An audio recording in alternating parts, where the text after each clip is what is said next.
नमस्कार, स्वदेश आप देख रहे हैं। मैं हूं आपके साथ प्रशांत पांडे। रियल एस्टेट कारोबार पर रेमंड ग्रुप के एमडी गौतम सिंघानिया कहना है कि लोग घर खरीदने का फैसला बेहद मुश्किल से लेते हैं, इसलिए अगर इन्हें समय पर न सौंपा जाए तो इससे ब्रांड प्रभावित होता है।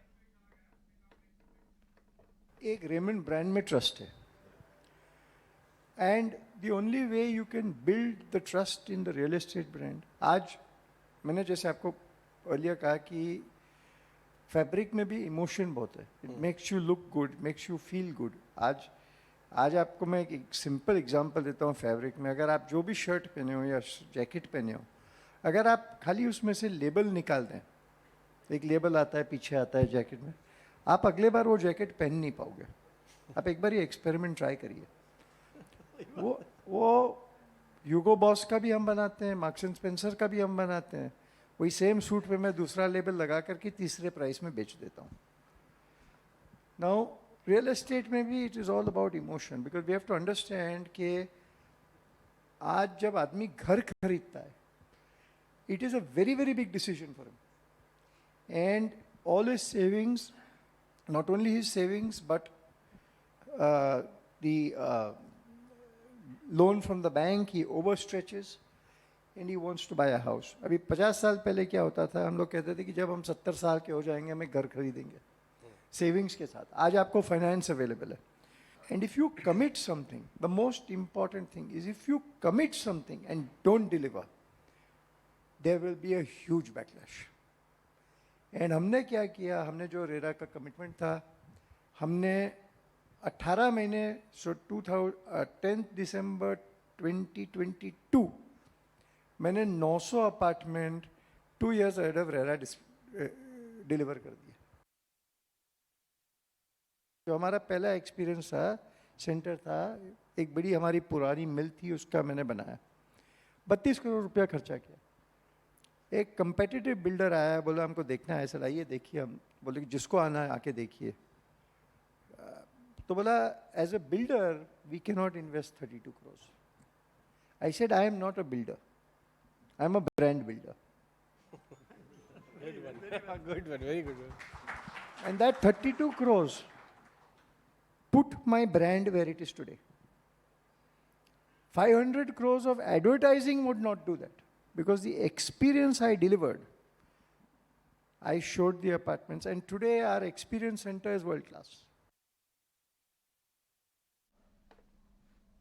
और इधर ईटी नाउ स्वदेश को एक्सक्लूसिव जानकारी मिली है कि JSW group MG Motors India में हिस्सेदारी लेने के लिए बातचीत कर रहा है। ज्यादा जानकारी के साथ मेरे सहयोगी अजय शर्मा जुड़ चुके हैं हमारे साथ। अजय, बताएं आखिर क्या है अंदर खाने से खबर? जी हाँ, हमारे सोर्सेज हमें बता रहे हैं कि जेएसडब्ल्यू ग्रुप लेवल पे ये बातचीत कर रहे हैं एमजी मोटर इंडिया में एक स्टेक पिकअप करने के लिए।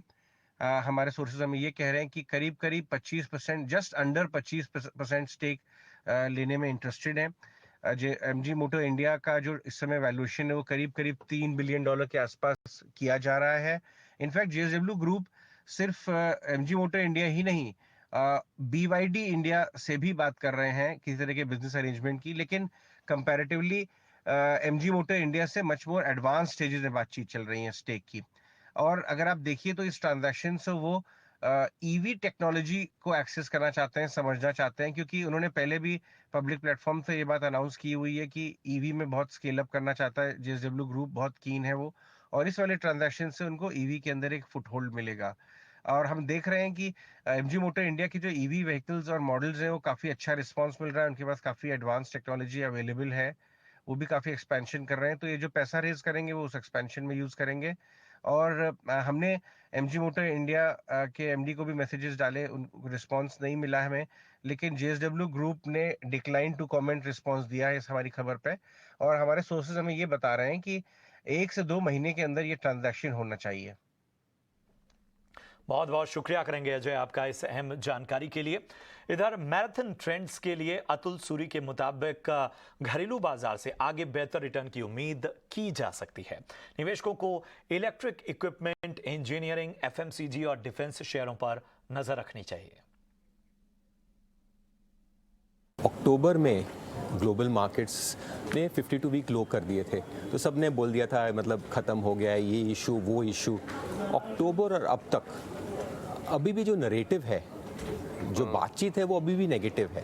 ठीक है, आपका बैंकिंग प्रॉब्लम हो गया, यूक्रेन वॉर खिंच रही है, ये हो रहा है वो हो रहा है, तो नेगेटिव न्यूज़ आती रही है।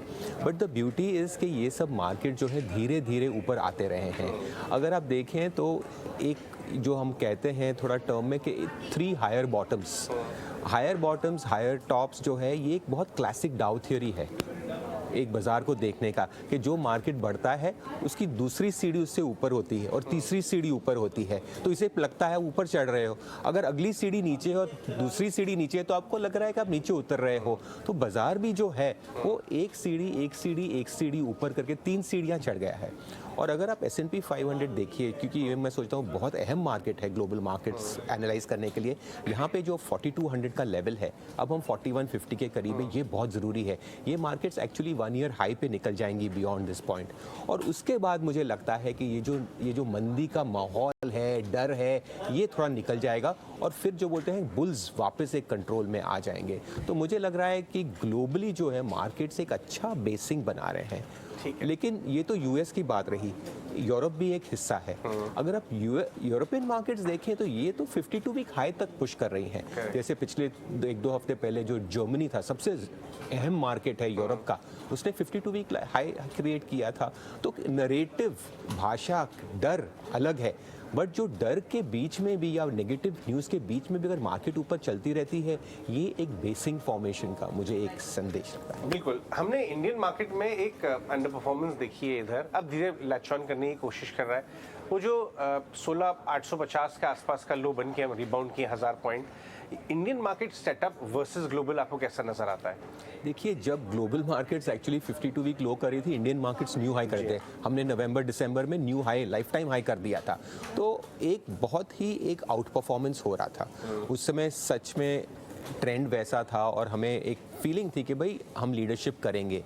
बट आप देखेंगे कि फरवरी के एंड में, जब बजट के करीब और पहले, ये जो आउट परफॉर्मेंस थी ये काफ़ी जोर से बैकसीट हो गया। वहाँ पे क्या हुआ था? वहाँ पे ये जो अडानी का इशू हुआ था, तो आप देखेंगे कि शायद हम इसको क्वांटिफाई नहीं कर पाए, हमें एग्जैक्ट नंबर्स नहीं पते, बट जब इतना वेल डिस्ट्रक्शन होता है कहीं किसी को तो भरना पड़ता है। ऐसा नहीं है कि इतने बिलियंस ऑफ डॉलर्स का आपका मार्केट कैप उड़ जाए और किसी को कहीं पेन ना हो, तो वो पेन तो हमको सहन करनी पड़ेगी। बहुत सारे retail investors are going through the pain, stocks आधे से ज़्यादा घट गए हैं। और मोर इम्पॉर्टेंटली ये जो इंडिया का एक शाइन था ग्लोबली, वो थोड़ा उतर गया है। बट मुझे लगता है कि ये जो लेवल है 18,200 का, मुझे याद है ये कुछ बजट का भी उस टाइम बहुत अच्छा बजट था, उसके बाद भी मार्केट चला नहीं, तो ये एक 18,200, जैसे मैंने आपको बताया 4,200 S&P 500 का, मुझे लगता है कि इंडियन मार्केट्स में निफ्टी का 18,200 का एक लेवल अच्छा होगा, क्योंकि ये वही लेवल है जहाँ से ये इश्यूज आए थे। और जब हम इसे निकाल देंगे तो ये होपफुली ये हमारे पीछे होंगे और कोई और ग्लोबल, बट ग्लोबल मार्केट्स जो है वहाँ पे इस टाइम जल्दी ब्रेकआउट्स आएंगी। इंडिया का कैचअप होगा, शायद थोड़ा लेट होगा। अतुल, आप ब्रॉडर मार्केट भी देखते हैं, और क्या जैसे आपने यूएस मार्केट में बताया ना, ब्रॉडर मार्केट इंडेक्स को आप ज़्यादा देख रहे हैं, यहाँ पे ब्रॉडर मार्केट एक्टिविटी भी थोड़ा पहले ही शुरू हो गई है। कोई ब्रॉडर मार्केट एक्टिविटी का इंडिकेटर यहाँ जो आपको बता रहा हूँ, ब्रेथ अच्छी है? आपने बिल्कुल सही कहा कि आजकल देखिए इंडेक्स में ज़्यादा मूवमेंट नहीं है, तो आदमी बोल रहा है, बोलता है क्या मार्केट है, कुछ नहीं है। बट वो बात नहीं है।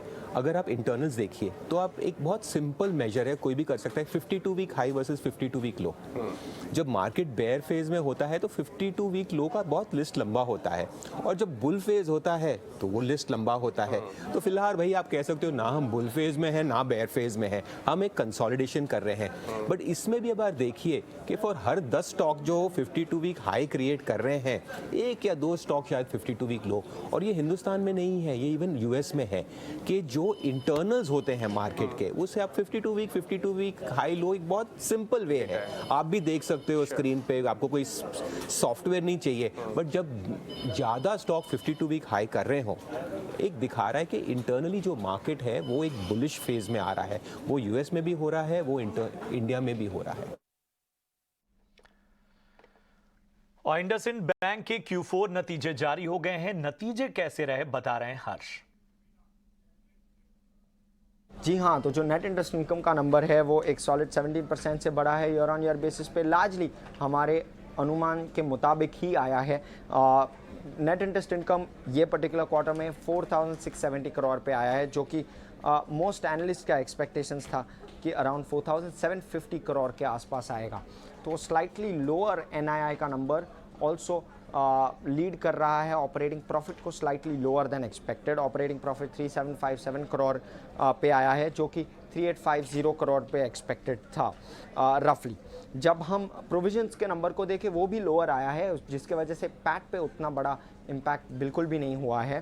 तो प्रोविजंस नंबर 1030 करोड़ पे आया है, जो कि एक्सपेक्टेड था 1100 करोड़ पे, और प्रॉफिट आफ्टर टैक्स का नंबर 2043 करोड़ पे आया है, जो कि एक्सपेक्टेड था 2000 करोड़ का पैट क्लॉक करते हुए। तो इनफैक्ट इंडसइंड बैंक का PAT slightly ahead of expectations.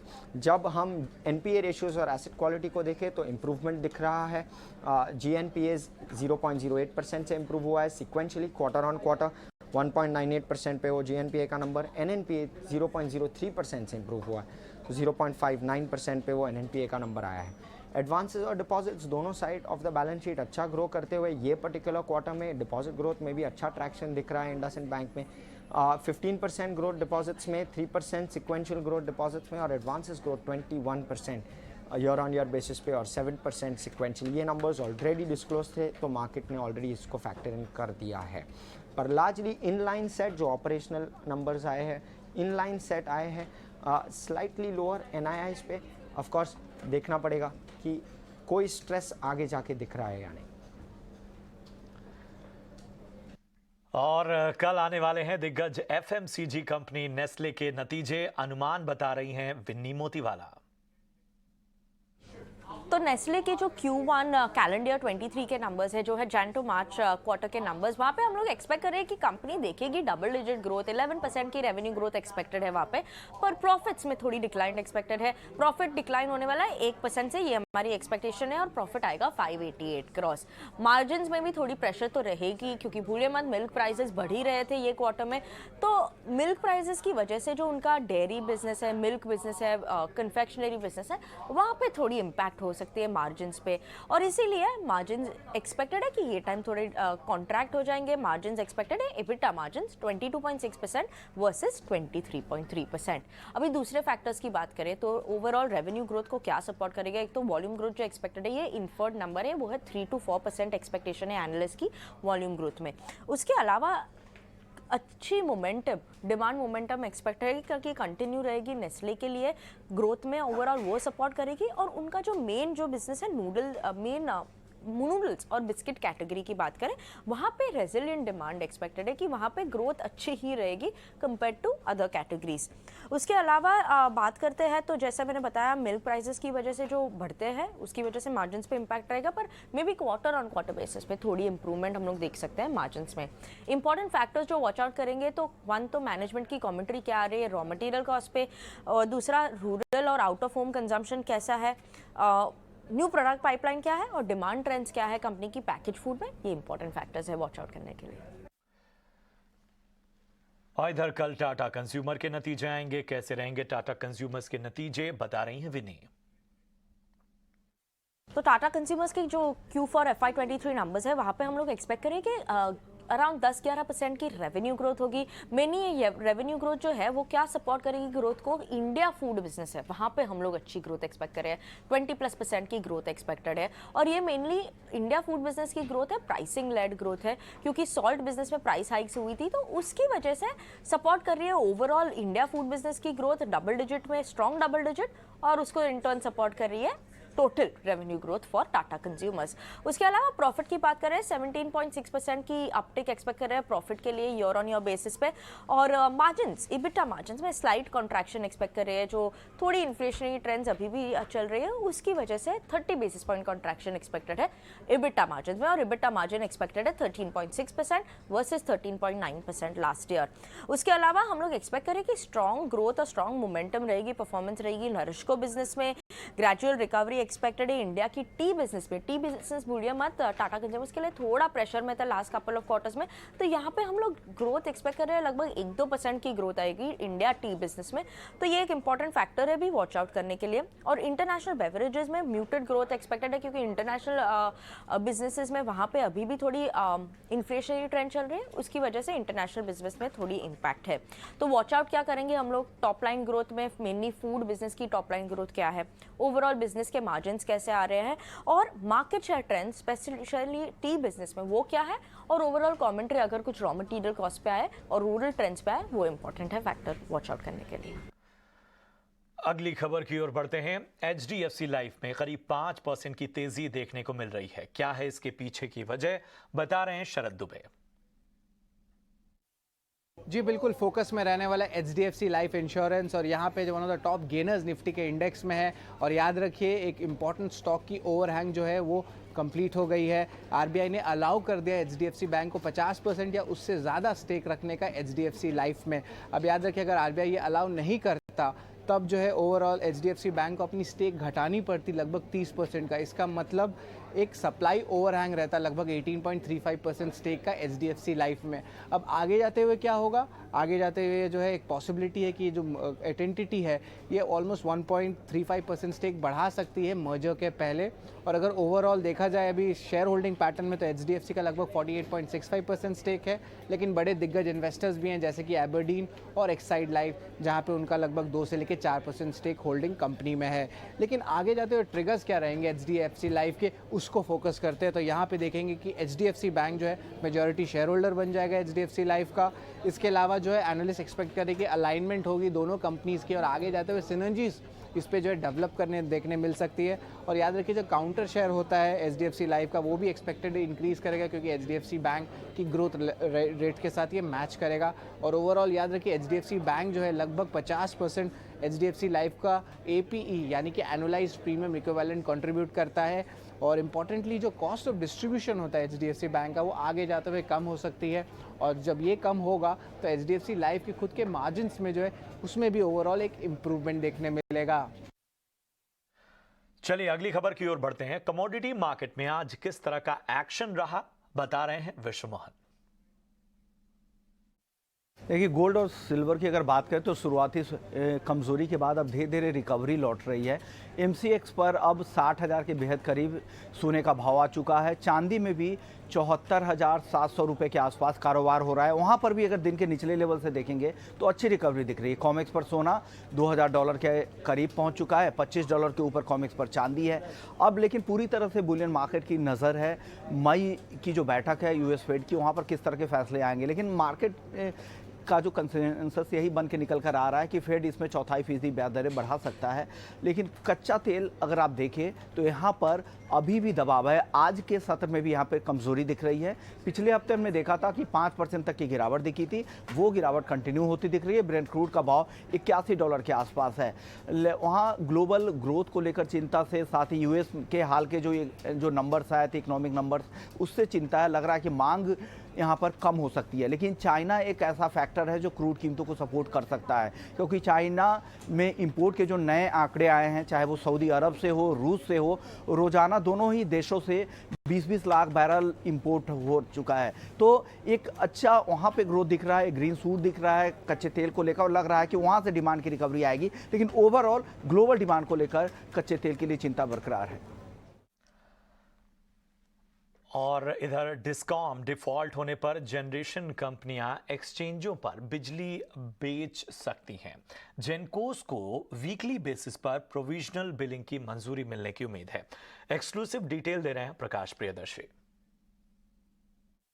देखिए, सूत्रों के हवाले से जो जानकारी हमें मिल रही है उसके हिसाब से ऊर्जा मंत्रालय इलेक्ट्रिसिटी एक्ट के सेक्शन 11 का इस्तेमाल कर सकती है, खासकर उन पावर प्लांट्स के लिए जो डोमेस्टिक कोयले का इस्तेमाल कर रहे हैं। जैसा कि आपको पता है कि ऊर्जा मंत्रालय ने पहले ही उन पावर प्लांट्स के लिए सेक्शन 11 का इस्तेमाल किया है जो कि इंपोर्टेड कोल पर चल रही हैं। लेकिन अब डोमेस्टिक कोयले का इस्तेमाल करने वाले जो पावर प्लांट्स हैं उनके लिए भी सेक्शन 11 का इस्तेमाल किया जा सकता है। और इसके पीछे का जो अहम मकसद है वो यही है कि पावर जनरेशन में तेज़ी लाई जाए, पावर प्लांट्स के पास कोयले की पर्याप्त उपलब्धता रहे, ताकि गर्मियों में जो इंक्रीज्ड पावर डिमांड की स्थिति दिख रही है उसको पूरी की जा सके। ऊर्जा मंत्रालय का आकलन है कि इस बार गर्मियों में जो पीक आवर पावर डिमांड है वो 230 गीगावाट के आंकड़े को पार कर सकता है। और साथ ही साथ जो कोयले की सप्लाई की अगर बात करें, डोमेस्टिक कोयले की सप्लाई की बात करें, तो पहली छमाही में यानी कि वित्त वर्ष 2024 की पहली छमाही में रिक्वायरमेंट के मुकाबले करीब 20 मिलियन टन कोयले की शॉर्टेज जो है वो दिख रही है। लिहाजा ये तमाम प्रयास ऊर्जा मंत्रालय कर रहा है ताकि कोयले की उपलब्धता बनी रहे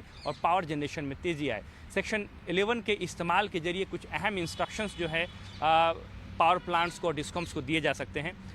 जनरेशन कंपनीज़ को इस बात की आज़ादी मिलेगी कि वो प्रोविजनल बिल्स जो हैं वो वीकली बेसिस पर तैयार करें। साथ ही साथ अगर डिस्कॉम जो वीकली बेसिस पर बिल तैयार किया गया है उसका 15% भी अगर पेमेंट करने में सक्षम नहीं होती हैं, वैसी सूरत में जनरेशन कंपनीज़ को इस बात की इजाज़त दी जाएगी कि वो 15% पावर जो है वो एक्सचेंजेज पर बेच ले।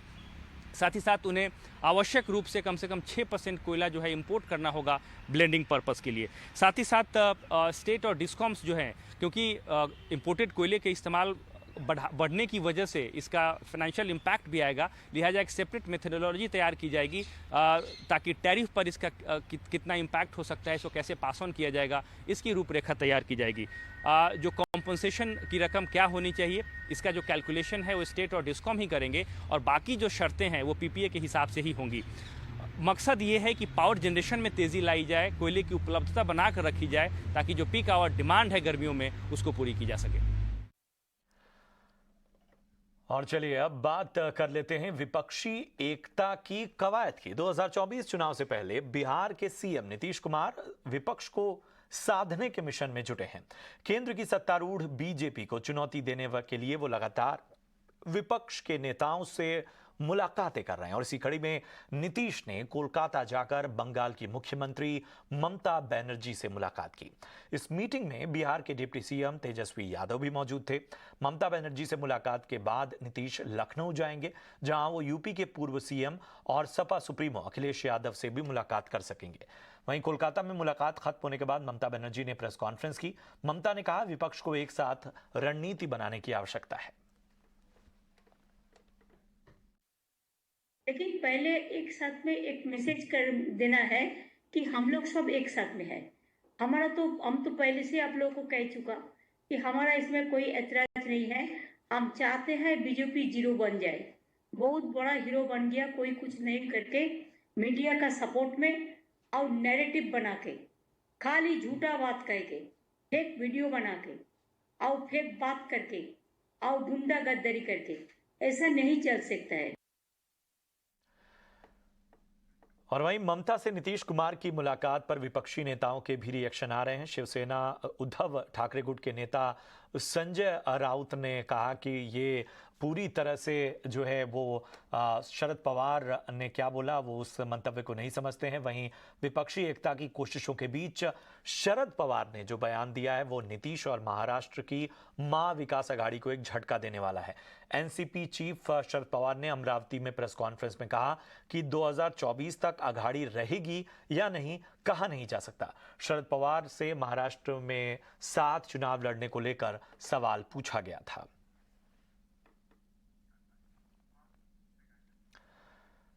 और अब कर्नाटक विधानसभा चुनाव की तैयारियों की बात कर लेते हैं। चुनावी बिगुल बजते ही सभी राजनीतिक दल ताबड़तोड़ रैलियां और रोड शो कर रहे हैं और इसी कड़ी में केंद्रीय गृह मंत्री अमित शाह ने भी आज रोड शो किया।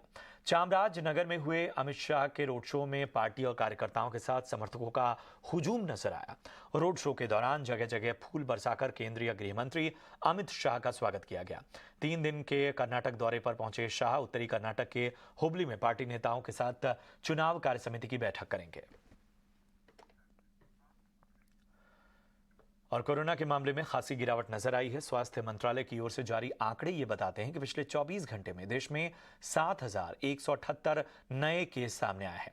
इस बीच अच्छी खबर यह है कि 69 दिनों बाद एक्टिव केस की जो तादाद है उसमें भी कमी नजर आई है। कल की तुलना में आज 2,934 यानी लगभग 3,000 के करीब केस कम आए। आज 7,178 मामले थे, कल 10,112 मामले आए थे। अभी 65,683 एक्टिव केस हैं, जबकि एक दिन पहले यही संख्या 67,806 थी। इधर भारतीय कुश्ती संघ के अध्यक्ष ब्रिजभूषण शरण सिंह के खिलाफ देश के नामी पहलवानों ने एक बार फिर मोर्चा खोला है।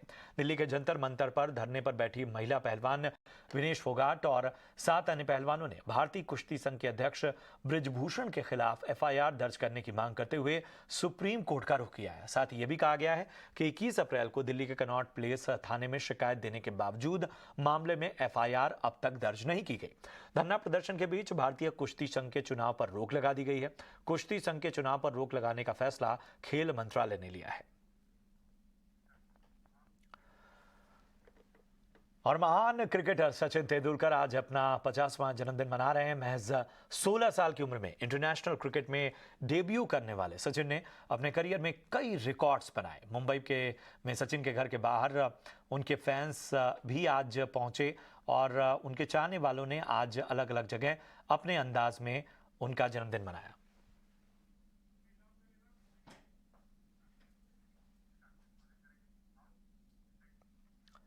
और चलिए इसी के साथ इस बुलेटिन में इतना ही। दीजिए इजाजत। आप देखते रहिए ईटी नाउ स्वदेश। नमस्कार।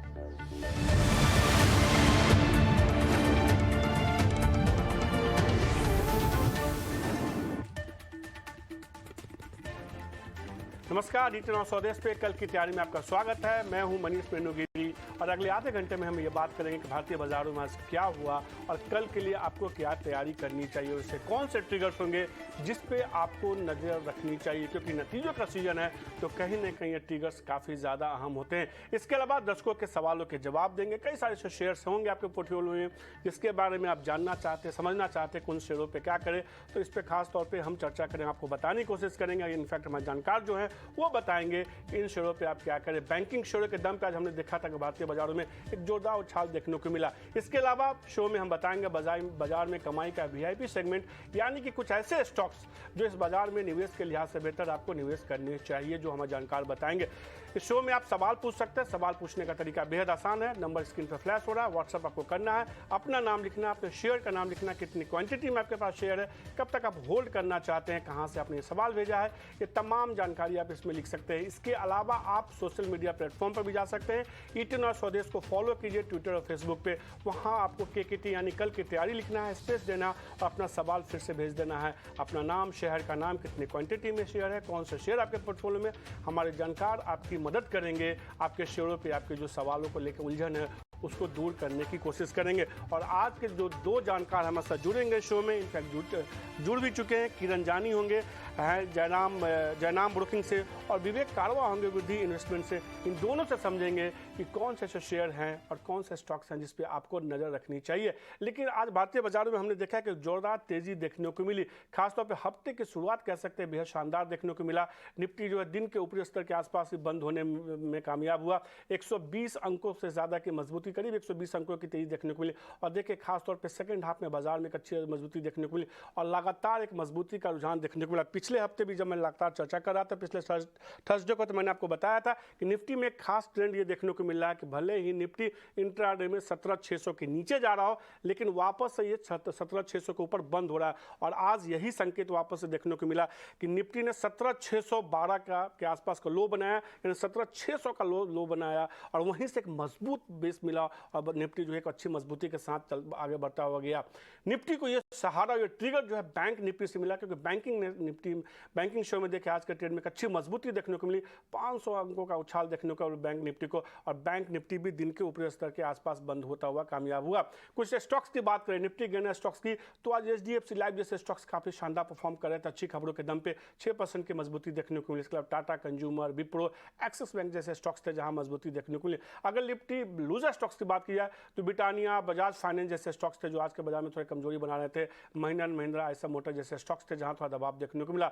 अगर निफ्टी बैंक के गिनर स्टॉक्स की बात की जाए तो कहने के आज नतीजों के दम पे आईसीआईसीआई में अच्छी मजबूती देखने को मिली। इसके अलावा IDFC, first bank, axis bank, PNB जैसे स्टॉक्स परफॉर्म करते हुए दिखे। अगर निफ्टी लूजर स्टॉक्स की बात की जाती है, स्मॉल फाइनेंस, बंधन बैंक, इंडस सिंह जैसे स्टॉक्स थे जहां थोड़ा दबाव देखने को मिला, लेकिन बहुत ज़्यादा असर नहीं हुआ। निफ्टी बैंक ने आज एक अच्छी मजबूती दिखाई और कहने का जिस तरह से 42,500 के ऊपर बंद होने में कामयाब हुआ। ये देखना होगा कि आगे के सत्र में इस हफ्ते और कैसी मजबूती देखने को मिल सकती है। कुछ अगर इंडेक्स की बात की जाए तो आज कहीं ना कहीं वापस से जो IT, banking, realty, finance stocks में खरीदारी का रुझान बनता हुआ दिखा। लेकिन लूजर स्टॉक्स की बात करते एक बार फिर से आज के ट्रेड में हमने देखा था कि फार्मा में थोड़ा दबाव था। बीते हम हफ्ते कह सकते हैं कि पिछले अगर 15-20 दिनों का आप ट्रेंड देखेंगे तो फार्मा स्टॉक्स में एक अच्छी खरीदारी का ट्रेंड देखने को मिला था।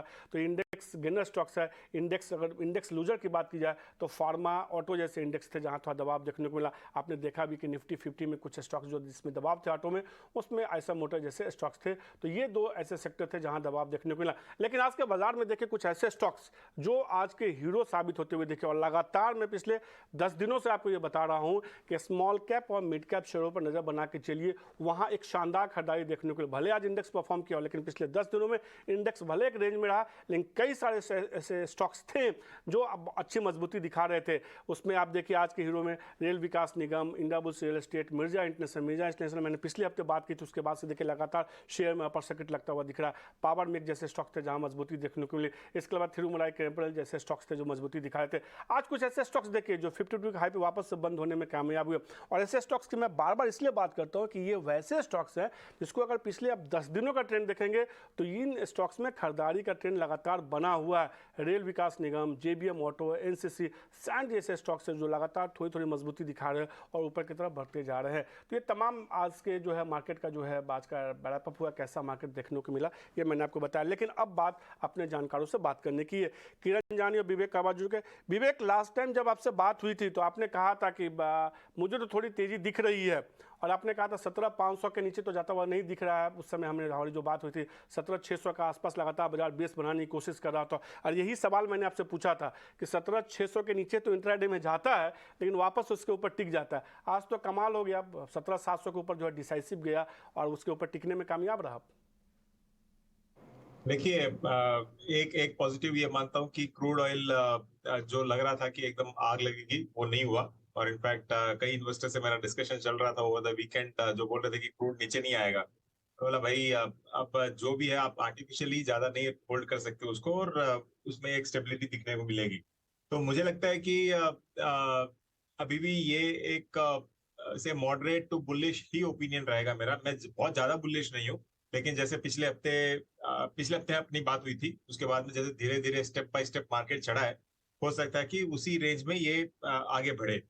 IT के अलावा मुझे नहीं लगता है कि बहुत खराब रिजल्ट्स आए हैं जिन कंपनियों ने डिक्लेयर किए, तो एक वो भी एक पॉजिटिव सेंटिमेंट है। और अप्रैल में कल का डेटा देख रहा था, करीबन 9-10 हजार करोड़ ऑलरेडी FIIs का इन्वेस्टमेंट हो चुका है, तो FIIs का पैसा भी वापस आ रहा है।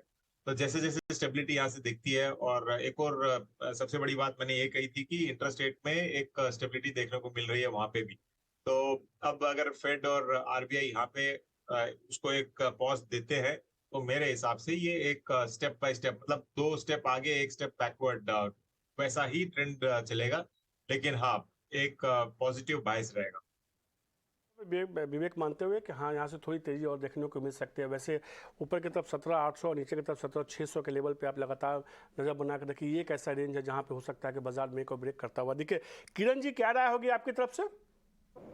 Good evening everyone. So overall जैसे हमने लास्ट टाइम बात की थी कि निफ्टी के अंदर जब तक 17,700 17,800 क्रॉस नहीं होता तब तक मीडियम टर्म के लिए हम थोड़े कॉशियस रहेंगे। लेकिन बैंक निफ्टी में कहीं ना कहीं 41,800 42,000 का लेवल हमने बताया था कि जब तक ये लेवल होल्ड है, there are very good chances कि हम बैंक निफ्टी में अच्छी खासी तेजी देख सकते हैं। और आज भी हमने कुछ ऐसा ही देखा कि बैंक निफ्टी मार्केट में आउट परफॉर्म कर रही थी। अभी भी जिस तरह से बैंक निफ्टी का चार्ट दिख रहा है क्लियरली वहां पे 42,500 के ऊपर एक ब्रेकआउट है। डेली चार्ट के ऊपर आप देखोगे तो एक फ्लैग पैटर्न ब्रेकआउट है। स्टॉक इंडेक्स अपने सभी मूविंग एवरेज के ऊपर ट्रेड कर रहा है, जहां के आप बैंक निफ्टी का चार्ट देखोगे तो वो अपनी 100 डेज मूविंग एवरेज के नीचे ट्रेड कर रहा है। सो निफ्टी पे अभी भी हम थोड़े स्केप्टिकल है। जब तक वो 17,800 के ऊपर सस्टेन नहीं होते तब तक हम थोड़ा जिसके पास है वो होल्ड कर सकते हैं, लेकिन नई खरीदारी के लिए हम थोड़ा मना कर रहे हैं। नीचे डिप में आप बाई कीजिए या तो फिर आप 17,800 क्रॉस करो उसके बाद बाई कीजिए। हालांकि बैंक निफ्टी की अगर मैं बात करूं तो 42,500 42,400 के आसपास कोई भी डिप आता है तो वहां पे हम बाई कर सकते हैं। ओवरऑल जो स्टॉप लॉस हमें मेंटेन करना है वो 41,000 के नीचे का स्टॉप लॉस मेंटेन करना है। और जिस तरह के चार्ट पैटर्न है वी कैन एटलीस्ट एक्सपेक्ट ऊपर में 43,200 तक के लेवल एक्सपेक्ट कर सकते हैं। और आज जिस तरह से शॉर्ट कवरिंग हम देख रहे हैं 42,500 के कॉल के अंदर, अगर कल मार्केट पहले हाफ में 42,500 के ऊपर टिक जाता है तो चांसेस है हम सुबह ही 43,000 तक के लेवल देख सकते हैं। तो ओवरऑल बैंक निफ्टी में आप अग्रेसिव लॉन्ग कर सकते हैं, निफ्टी में थोड़ा वेट एंड वॉच कीजिए। समझने वाली बात यह है कि निफ्टी बैंक में जो चाहे तो आप थोड़ा एग्रेसिव हो सकते हैं, थोड़ी खरीदारी कर सकते हैं, लेकिन निफ्टी बैंक में बहुत ज़्यादा खरीदारी करने की बात नहीं कर रहे। किरण उनको लग रहा है कि 17,800 जब तक नहीं पार करता है तब तक हो सकता है कि थोड़ा दबाव देखने को मिले, प्रॉफिट बुकिंग होता हुआ दिख सकता है। और फटाफट सवाल जवाब के सिलसिला को शुरू करते हैं। दिशा जैन ने सवाल भेजा है आगरा से। वो जानना चाहते हैं BHEL के बारे में। 2000 शेयर उनके पोर्टफोलियो में है, 79 रुपये 95 पैसे के भाव पे। विवेक, क्या राय होगी BHEL पे? देखिए, ज्यादा से ज्यादा मुझे लगता है कि ये 79 तक टच कर सकता है।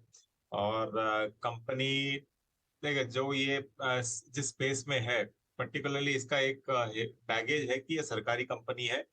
रिजल्ट्स जितने भी अच्छे आते हैं लेकिन स्टॉक में मूवमेंट नहीं आता। और जो अभी करीबन 26-27 हजार करोड़ की मार्केट कैप पे इसको बहुत शानदार रिजल्ट दिखाना पड़ेगा ऊपर जाने के लिए।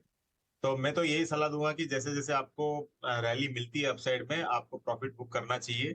यहाँ पे वेल्थ क्रिएशन की कोई संभावना है क्या, वो मुझे नहीं दिखती है। ज्यादा से ज्यादा जैसे मैंने कहा 79 और उसके ऊपर करीबन ये 85 तक जा सकता है बस। तो बहुत बुलिश में नहीं रहूंगा, ऑन रैली सेल की सलाह रहेगी इस पे। दिशा जी, जैसे ही आप प्रॉफिट में आते हैं शेयर से निकल जाइए। विवेक को लगता है कि बहुत ज़्यादा तेजी इस शेयर में देखने को नहीं मिल सकती है। सुरेश कुमार जी ने सवाल भेजा है राजस्थान से। बिरला सॉफ्ट के बारे में वो जानना चाहते हैं।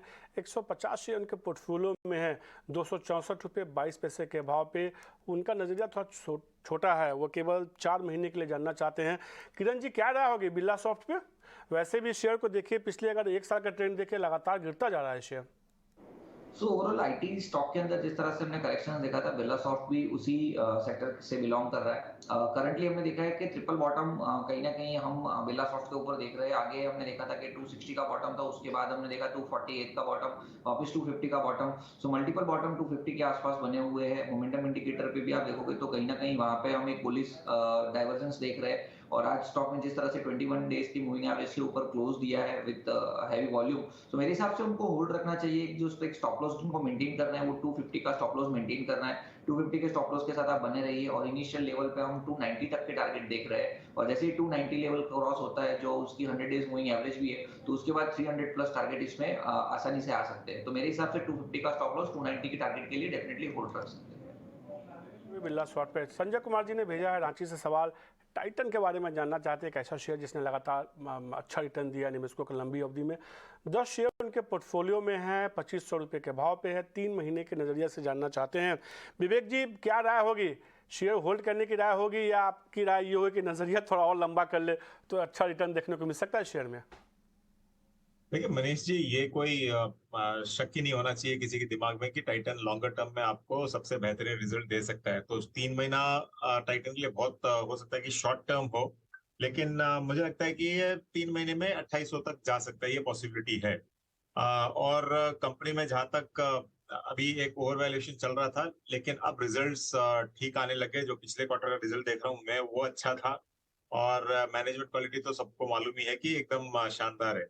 तो होल्ड की ही सलाह रहेगी। और करीबन 2780 से लेके 2800 अगर आए तो वहां पे आपको प्रॉफिट बुक करना चाहिए, अगर व्यू अगर शॉर्ट टर्म है। और अगर किसी का व्यू एब्सोल्यूट लॉन्ग टर्म हो, मतलब वो बोलते हैं ना जैसे कि fill it, shut it and forget it, वैसा अगर आपको करना हो तो टाइटन बहुत अच्छा स्टॉक है अगले 5 से लेके 10 साल के लिए भी। तो डिपेंड करता है आपके नजरिए पे। तो 3 महीने के नजरिए के लिए 2800 पॉसिबिलिटी है। तो संजय, यही रहा कि 3 महीने के लिए तो 2800 का टारगेट है, लेकिन अगर आप लंबी अवधि का नजर रखना चाहते हैं शेयर को होल्ड कीजिए। ये एक ऐसा शेयर है जिसने लंबी अवधि में बहुत शानदार रिटर्न दिए हैं। आज का जो अगला सवाल होगा प्रदीप शर्मा जी का होगा। हरियाणा से उन्होंने सवाल भेजा है। AMD इंडस्ट्रीज के बारे में जानना चाहते हैं। 1000 शेयर उनके पोर्टफोलियो में है, 81 रुपये 80 पैसे के भाव पे। वो जानना चाहते हैं क्या करे, काफ़ी ज़्यादा नुकसान हो रहा है प्रदीप जी को इस शेयर में। किरण, क्या राय होगी AMD इंडस्ट्रीज पे?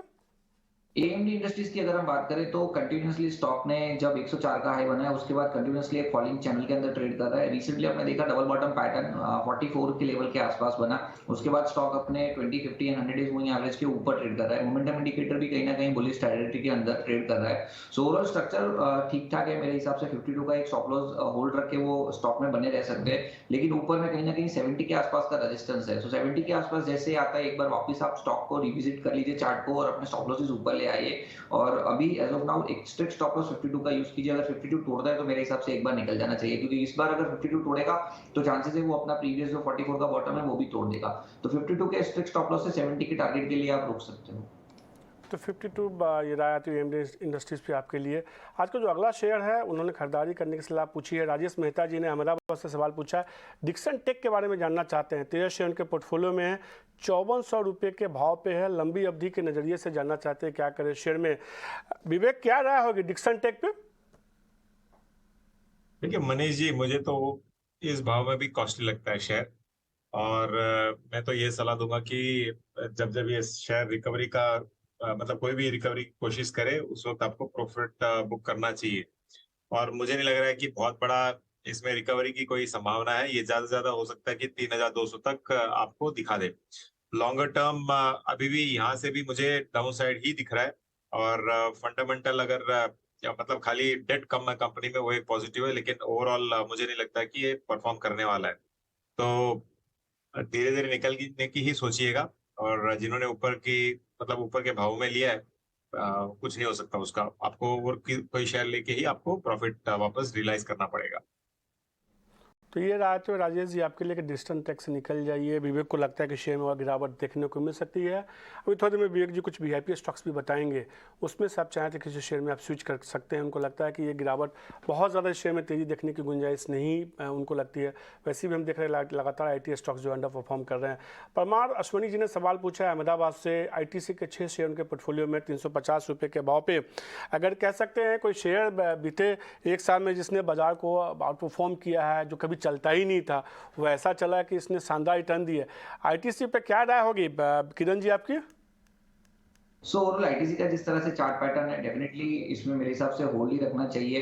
एक स्ट्रिक्ट स्टॉप लॉस उन्होंने अच्छा खासा जो गेन मिला है, काफी अच्छे प्राइस पे उन्होंने एंट्री ली है। तो मेरे हिसाब से 392 का एक स्ट्रिक्ट स्टॉप लॉस मेंटेन कीजिए। जब तक 392 होल्ड है मेरे हिसाब से ITC होल्ड रखना चाहिए। ऊपर में आप ध्यान रखिए 430 का लेवल का, जैसे ही 430 का लेवल क्रॉस होता है तो अपना स्टॉप लॉस जो 392 है उसको रिवाइज करके 400 के ऊपर ले आइए। तो एज ऑफ नाउ 392 का स्टॉप लॉस, 430 का टारगेट और ITC होल्ड रखना चाहिए। तो ITC होल्ड करके चलिए, इसमें 430 रुपये का टारगेट रखना होगा। लेकिन एक शेयर देखिए जो लगातार जो है एक अच्छी मजबूती दिखा रहा है, वो है बजाज ऑटो। ये शेयर एक ऐसा है जो 52 वीक हाई पे ट्रेड कर रहा है, और लगातार शेयर में हमने एक तेज़ी का रुझान देखा है। अगर एक हफ्ते का चार्ट देखिए तो लगातार, एक महीने का चार्ट देखिए तो ये एक ऐसा शेयर है जिसने लगातार ऑटो सेक्टर में कह सकते हैं कि एक अच्छी मजबूती दिखाई है। लगातार तेज़ी का रुझान देखने को, 13% की मजबूती इस शेयर में एक हफ्ते में देखने को मिला है। अब बजाज ऑटो के नंबर आने वाले हैं और ये उम्मीद की जा रही है कि देखना होगा कि इस बार के नंबर कैसे होंगे। जानने की कोशिश करते हैं सृष्टि से। सृष्टि, कैसे उम्मीद है, नतीजों से क्या उम्मीद करना चाहिए? वैसे तो हमने देखा कि बीते एक महीने में शेयर में एक अच्छी तेजी देखने को मिली, एक साल के ऊपरी स्तर पर कारोबार कर रहा। क्या नतीजों में कुछ सरप्राइज देखने को मिल सकता है इस तिमाही में? जी हाँ, इस बार बजाज ऑटो के नंबर्स की बात करें तो जैसा कि हम वॉल्यूम के फ्रंट पे जानते हैं कि एक्सपोर्ट्स यहाँ पे सबसे ज़्यादा निराश करता हुआ नजर आया है। तिमाही दर तिमाही देखें तो 21.5% की इनकी एक्सपोर्ट मार्केट वॉल्यूम्स में डिक्लाइन होती हुई दिखी है, और ये बजाज ऑटो के लिए सबसे बड़ा कंसर्न है, क्योंकि 50% से ज़्यादा आय वो अपनी एक्सपोर्ट मार्केट से ही लाते हैं। इसका असर ओवरऑल नंबर्स पे पड़ेगा, पर जी हाँ, डोमेस्टिक मार्केट से काफ़ी सहारा मिला है। इस बार अगर हम देखें तो 125cc प्लस सेगमेंट उसमें बेहतर प्रदर्शन रहा है, और 3 व्हीलर सेगमेंट ने भी अच्छा प्रदर्शन किया है। तो ऑल इन ऑल इनकी जो वॉल्यूम्स हैं वो तिमाही दर तिमाही 13% गिरी हैं। अब नंबर्स की अगर हम बात करें तो यहाँ पे हम तिमाही दर तिमाही हल्की गिरावट की ही उम्मीद कर रहे हैं। अगर हम देखें तो कंपनी की आय में करीब 10% की गिरावट की हमारा अनुमान है। EBITDA नंबर में 11.5% की गिरावट की उम्मीद कर रहे हैं, और इनके मार्जिन की फिगर की बात करें तो पिछले क्वार्टर 19.1% पे रिकॉर्ड मार्जिन कंपनी ने दर्ज किए थे। इस बार थोड़े से कम 18.7% हमारी उम्मीद है, और आखिरी में प्रॉफिट फिगर में भी गिरावट के साथ 1412 करोड़ हमारा अनुमान है कि कंपनी अपना अपना मुनाफा घोषित कर सकती है। अब बात करें कि कौन से ऐसे अहम फैक्टर्स रहेंगे जहां पे आपको नजर रखनी है, तो मार्जिन 18.7% जो हमारी उम्मीद है उससे अगर कोई सरप्राइज सामने आता है, क्योंकि कंपनी ने प्राइस हाइक भी लिया है, जो फॉरेन करेंसी है वो भी सपोर्टिव रही है, वो एक बड़ा फैक्टर होगा देखने के लिए। और इसके अलावा अगर देखें तो कंपनी के एक्सपोर्ट को लेकर क्या आउटलुक वो शेयर करती है वो भी अहम होगा, क्योंकि Q1 FY24 से लेकर कंपनी ने बोला था कि उनके एक्सपोर्ट्स में सुधार आना चाहिए। क्या वहाँ पे ऑलरेडी कोई सुधार आने लगा है, उस पर भी हमारी नज़र रहेगी। तो ये कुछ अनुमान है बजाज ऑटो को लेकर, जहाँ पे नए लॉन्चेस भी आने वाले समय में कंपनी प्लान कर रही है, उस पर और डिटेल्स का हम वेट करेंगे। पर स्टॉक प्राइस के लिहाज से बात करें तो ऑलरेडी 52 हफ्तों की ऊंचाई पे ट्रेड कर रहा है, तो काफ़ी इंटरेस्टिंग होगा बजाज ऑटो के नंबर्स को ट्रैक करना। शुक्रिया सृष्टि ये जानकारी देने के लिए। विवेक जी, क्या राय होगी बजाज ऑटो पे? लगातार स्टॉक का देखिएगा परफॉर्मेंस तो बेहतर देखने को मिल रहा है, किसी के पास है पोर्टफोलियो में तो वो शेयर होल्ड करे या कल नतीजों के बाद आप डिसाइड करेंगे? देखिए मनीष जी, मुझे लगता है कि यहाँ पे buy on rumours and sell on news होने वाला है, क्योंकि जितना बड़ा रैली देखने को मिला है और जैसे अभी सृष्टि बोल रही थी कि एक्सपोर्ट्स वगैरह में बहुत दिक्कत है, अगर वहाँ पे इम्प्रूवमेंट देखने को मिलता है तो अगर नॉर्मल मार्केट एक्सपेक्टेशन के अनुसार अगर इम्प्रूवमेंट देखने को मिलेगा तो इसमें एक प्रॉफिट बुकिंग आ सकती है, क्योंकि स्टॉक ने बहुत बड़ा रैली दिया है पिछले कुछ दिनों में। तो ओवर वैल्यूएशन की तरफ है अभी वैल्यूएशन वाइज। फंडामेंटली स्टॉक बहुत बढ़िया है, मतलब कंपनी में कोई दिक्कत नहीं है, लेकिन स्टॉक वाइज आप अगर देखो तो थोड़ा ओवर वैल्यूएशन चल रहा है। तो मैं रेडी रहूंगा इसको खरीदने के लिए, लेकिन ऑन डिप्स अगर मुझे 4000 के नीचे मिल जाए तो मैं बहुत खुशी खुशी लूंगा। और मुझे लगता है कि रिजल्ट कल एक्स्ट्रा ऑर्डिनरी रिजल्ट्स आए तो ये रैली बरकरार रहेगी, नहीं तो फिर एक प्रॉफिट बुकिंग देखने को मिल सकता है। तो विवेक जी, ये मानते हुए कि नतीजों से पहले शेयर में काफ़ी ज़्यादा तेज़ी देखने को मिली है, अगर शेयर बेहद शानदार देखने को मिलते हैं तो तेज़ी रहेगी, वरना एक बार के लिए शेयर में प्रॉफिट बुकिंग देखने को मिल सकता है। लेकिन अगर 4000 के नीचे प्रॉफिट बुकिंग में शेयर नीचे जाता है तो आप से वो खरीदारी करने की सलाह दे रहे हैं। अब सवाल अगला जो है आया है रविंद्र जी का, यूनियन बैंक के बारे में जानना चाहते हैं। दिल्ली से उन्होंने सवाल भेजा है। 10 शेयर के पोर्टफोलियो में 72 रुपये 45 पैसे के भाव पे 3 महीने के नजरिए से वो जानना चाहते हैं कि यूनियन बैंक में क्या करे। क्या राय होगी किरण जी यूनियन बैंक पे? सो ओवरऑल यूनियन बैंक अगर हम देखें तो 44 से वन साइड रैली हमने यूनियन बैंक में देखी 94 तक, वहां से स्टॉक एक फॉलिंग चैनल के अंदर ट्रेड कर रहा था, कहीं ना कहीं अब वो फॉलिंग चैनल के ऊपर से ब्रेकआउट दे रहा है। साथ ही साथ inverted head and shoulder pattern union bank में बना था, उसका ब्रेकआउट लेवल 74 का है और उसके आसपास ही ट्रेड कर रहा है। ओवरऑल वापस इसके मोमेंटम इंडिकेटर बुलिश जोन के अंदर ट्रेड कर रहा है, तो मेरे हिसाब से उनको होल्ड रखना चाहिए। ओवरऑल स्टॉप लॉस जो है वो 69 का मेंटेन कीजिए, और जिस तरह से एक ये पैटर्न बनी है inverted head and shoulder, definitely वो 82 84 तक के टारगेट एक्सपेक्ट कर सकते हैं यूनियन बैंक में। तो मेरे हिसाब से होल्ड कीजिए 69 के स्टॉप लॉस के साथ union bank. Union bank hold करने की सलाह 82 83 तक का लेवल देखने को मिल सकता है। 69 रुपये का अगर आप स्टॉपर्स लगाना चाहें तो आप एक स्टॉपर्स लगा के चल सकते हैं। तो कई सारे स्टॉक्स की बात की, बजाज ऑटो कैसे नंबर आएंगे उसकी बात की, बाजार में कौन से ट्रिगर्स है उसकी थोड़ी चर्चा हुई। अब बात करते हैं आपके पसंदीदा सेक्टर या कह सकते हैं सेगमेंट की, VIP शेयर।